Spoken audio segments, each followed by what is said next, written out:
दोस्तों, क्या आप भी उन दिनों को याद करते हैं जब परिवार का हर सदस्य एक साथ बैठकर हंसी मजाक किया करता था और गांव में सादगी और अपनापन बसा हुआ था। सच कहते हैं दोस्तों, पहले के जमाने में कितना अच्छा लगता था। ऐसा लगता था कि मानो पूरी खुशी झोली में आ गई हो। सभी बच्चे मिलकर खूब खेलते और रास्ते में आते जाते लोग भी एक दूसरे से जयराम करते थे।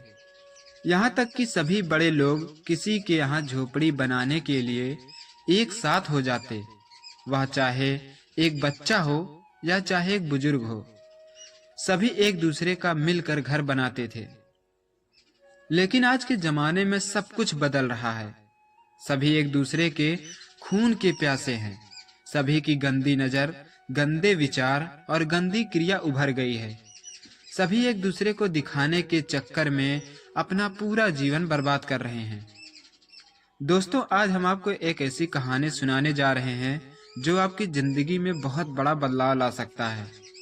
और इस कहानी को सुनने से आप यह जानोगे कि आपने किन किन चीजों को खो दिया है।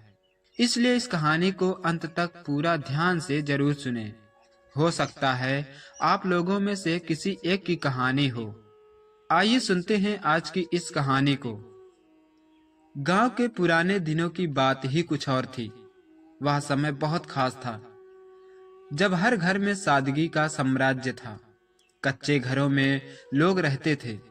मिट्टी की दीवारों से बाहर आती सीली सी महक और छप्पर पर उगे हुए घास के छोटे छोटे तिनके जो बारिश में और धूप में हर वक्त अपनी विशेषता दिखाते थे। छत के नीचे बैठने का जो मजा था वह आजकल के पक्के घरों में कहाँ। सुबह की ताजगी, खेतों से आती ठंडी हवा और घर की ओर आते हुए ठेले पर ताजे फल, यह सब कुछ अब कहीं खो गया था। गांव में बच्चे, महिलाएं और बुजुर्ग सब मिलकर रहते थे। शाम का वक्त खास होता था। बच्चे दिन भर खेतों में खेलते, आम के बागों में भागते और छांव में बैठकर घास में बिच्छू निकालते। खेलते खेलते हुए बहुत सी बातें होती, हंसी मजाक और एक दूसरे से कहानियां सुनने की परंपरा भी थी। महिलाएं सुबह से शाम तक अपनी जिम्मेदारियों को निभाती, साथ ही शाम को चौपाल पर बैठकर बात करती और एक दूसरे को अपने अनुभव और किस्से सुनाती। पुरानी घटनाओं का जिक्र करते हुए उनके चेहरों पर मुस्कान बिखर जाती थी और हर कोई उनकी कहानियों में खो जाता था। गांव के पुराने खेल भी बहुत अलग थे। बच्चे खेतों में दौड़ते, गिल्ली डंडा, कबड्डी, खो खो, लंगड़ी दौड़ और रस्सी कूद जैसी चीजें करते थे। यह खेल गांव की असली पहचान थी। गिल्ली डंडा खेलते बच्चों की आवाज से पूरा गांव गूंज उठता था। खेल में जितना आनंद आता था उतना ही उसमें मिठास, प्रेम और भाईचारे का भी भाव था। हारने पर भी सभी एक दूसरे को उत्साहित करते थे और जीतने पर एक दूसरे को बधाई देते थे। यही था पुराने समय का असली आनंद। बड़ों की बातों का सम्मान, बच्चों का खेल और सबका एक दूसरे से प्यार। गांव में उस वक्त कच्चे घरों की महक और वहां बैठने का अनुभव बड़ा प्यारा था।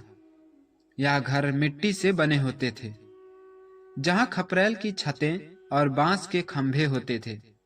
जब कोई परिवार एक साथ बैठता तो घर की छांव में सब कुछ समाहित हो जाता था। चाहे वह परिवार का खाना हो या फिर घर के बड़े बुजुर्गों की कहानियां। लोग मिलकर खाना खाते, बैठकर आपस में गप्पे मारते, महिलाएं रोटियां बनाती, घर के पुरुष खेतों से काम करके आते और बच्चे खेतों से ताजे फल लाकर रखते। खाने का स्वाद बहुत ही अलग था, क्योंकि वहां पर खाना सिर्फ पेट की भूख नहीं बल्कि दिल की भूख भी मिटाता था। रात को सभी मिलकर चाय पीते और लंबी लंबी बातें करते थे। अक्सर परिवार के सदस्य में एक साथ बैठकर किस्से सुनाते थे। दादा नानी अपनी पुरानी यादों को ताजा करती और फिर सभी बच्चे उनके आसपास बैठकर हंसी मजाक किया करते। यह वो समय था जब परिवार के हर सदस्य को एक दूसरे के साथ बिताए गए पल बेहद खास लगते थे। कहानियों का भी एक अलग स्थान था। उस समय सबको एक जगह बैठाकर दादी माँ और दादा अपने पुराने समय के किस्से सुनाते थे। हर कहानी के साथ जीवन के किसी न किसी महत्वपूर्ण पहलू का संकेत छिपा होता था। बच्चों को उन कहानियों से बहुत कुछ सीखने को मिलता था। किसी में साहस था तो किसी में सच्चाई की महानता। वे कहानियां बच्चों के जीवन को रंगीन और उज्जवल बनाती थी। हर शाम चौपाल में बैठकर एक एक करके सभी लोग अपने अपने अनुभवों को साझा करते थे। एक जगह पर बैठे लोग बिना किसी झिझक के अपने दिल की बात करते थे। बड़े बूढ़े बच्चों को सलाह देते और हर व्यक्ति की बातें सुनने में आनंद आता। इन बैठकों में एकता और सामूहिकता की भावना हर किसी में गहराई से बसी रहती थी। वह समय जीवन में कुछ खास था। परिवार की एकता, रिश्तों का गहरा प्यार और अपने गांव की जिंदगी की सरलता, ये सब आज भी याद आते हैं। तब लोग एक दूसरे की मदद करते।